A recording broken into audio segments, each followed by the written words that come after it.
Folks, hello, this is James Tripp on the stairs in my house. It's a wonderful sunny day outside, and this is the second time I've recorded this video because I'm so desperate to get out and enjoy the sun that the last one I was speaking literally at 200 miles per hour. I just watched the video back and there's no way anyone was going to be following me on that, so I'm going to slow down with this one.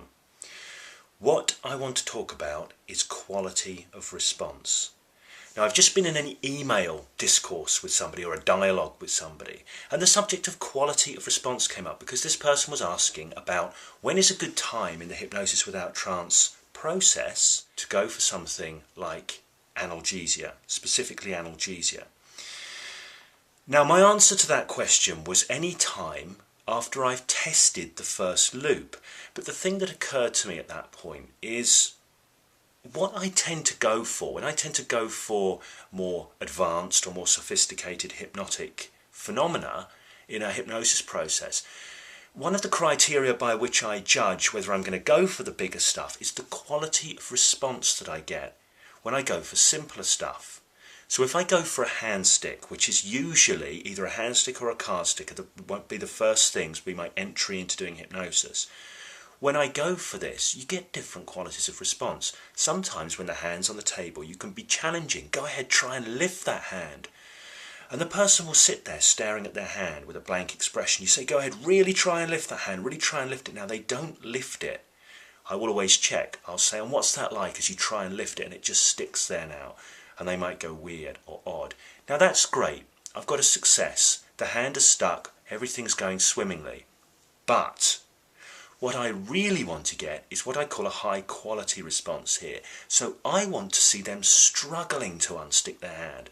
I want to see their muscles vibrating. I want to see them, this is the thing I really want to see, I want to see them laughing and being surprised by what's happening. Because when you get that laughter, when you get that surprise, when you get that real struggle, you know that it's something that's happening completely and genuinely outside of consciousness. It's surprising them. It's amazing them.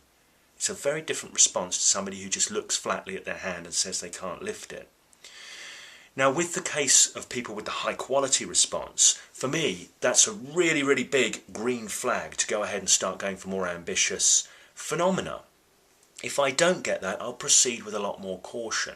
And I may not go so far. I may kind of quit while I'm ahead, do a few more simple things, and then just quit while I'm ahead. So bear that in mind. When you test something, it's not just a pass-fail. It's not just a yes or a no. It's the quality that really matters.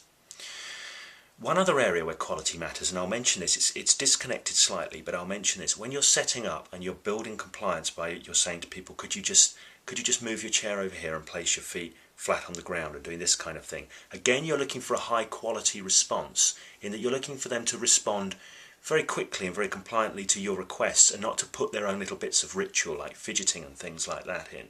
Also, if you're building yes sets by asking questions and saying, okay, are you happy to do this now? You want to get a question, you want to get an answer that's like yes, not yeah. Now, yeah is still an affirmative, but it's not yes. It's not a clear and congruent yes.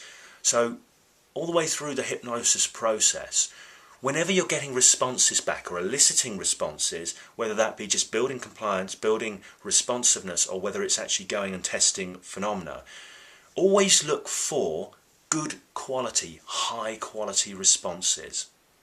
When you do this, and when you start doing this regularly, you'll find that your skills in hypnosis, your ability to get stuff happening with more and more people will progress by leaps and bounds. Okay, I hope that's been helpful. I am going to record another video directly after this right now.